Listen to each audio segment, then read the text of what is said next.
ஐ medias காலையில் கார்த்தி வந்து ஆட்டு தலை தாங்க எடுத்துகிட்டு வந்திருந்தாங்க. அதில் வந்து பார்த்திங்கன்னா அந்த மூளை கொஞ்சமாக கொடுத்துருந்தாங்களா, அதை வந்து குழம்புலேயே போட சொல்லிட்டாங்க. குழம்பு நான் தான் வச்சேன். இருந்தாலும் வந்து எனக்கு அந்த மூளையை வந்து ஃப்ரை பண்ணி கொடு, சாப்பிடணும் போல் ஆசையாக இருக்குது அப்படின்னு சொல்லி கேட்டேன். அதனால் அவங்க செஞ்சாங்க. நானே செய்வேன், இருந்தாலும் நானே சமைச்சு நானே சாப்பிட்டா வந்து எனக்கு திகட்டிடுங்க, அதிகமாக சாப்பிட மாட்டேன். அதனால் வந்து கார்த்தியை சமைச்சு கொடுக்க சொன்னேன். சரி பரவாயில்ல அப்படின்ட்டு அவனே சமைக்க ஆரம்பிச்சிட்டான். சமைக்கவே வந்து பார்த்திங்கன்னா நான் அந்த மூளை வறுவலெல்லாம் சாப்பிட்றதுக்கு ஆரம்பிச்சிட்டேன். எனக்கு ஏன்னா பொறுமை பத்தலை. அதுக்கப்புறம் சரி சாப்பாடு போட்டு உட்காந்துடலாம் அப்படின்ட்டு.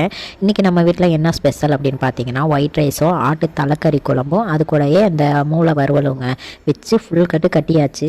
சாப்பிட்டு முடிச்சதுக்கப்புறம் இந்த தொட்டியில் இருக்க செடியெல்லாம் எடுத்து வாசலுக்கு முன்னாடி புல்லெல்லாம் செதுக்கிட்டு நட்டு வைக்கலாம் அப்படின்னு சொல்லிட்டு அந்த ஒர்க்கு பார்க்க ஆரம்பிச்சிட்டோம். அதுக்கப்புறம் மூவி ஏற்றி பார்த்து முடிச்சுட்டு நைட்டுக்கு வந்து பார்த்திங்கன்னா கார்த்தியை சமையல் பண்ணுறேன் அப்படின்னு சொல்லிட்டாங்க. நைட்டு வந்து பார்த்திங்கன்னா மட்டன் தாங்க கொஞ்சமாக எடுத்துகிட்டு வந்து கிரேவி மாதிரி ரெடி பண்ணிடுறேன் அப்படின்னு சொல்லிட்டு அவங்க தான் ரெடி பண்ணிகிட்ருக்காங்க. ஆல்ரெடி காலையில் சமைச்ச குழம்பு இருக்குங்க, இருந்தாலும் மட்டன் கிரேவியாவது வறுவலாவது செஞ்சு சாப்பிட்ணுன்னு ஆசையாக இருக்குது அப்படின்னு சொன்னாங்க. சரின்ட்டு நான் எல்லாமே ரெடி பண்ணி கொடுத்துட்டேன். அவங்க வந்து நானே சமைச்சிக்கிறேன் அப்படின்ட்டு அவங்களே சமைக்கவும் ஆரம்பிச்சிட்டாங்க. வீடியோ பிடிச்சிருந்தா மறக்காமல் லைக் பண்ணிவிட்டு நம்மளோட சேனலை சப்ஸ்கிரைப் பண்ணி சப்போர்ட் பண்ணுங்கள். மீடியாஸ். தேங்க்யூ ஃபார் வாட்சிங்.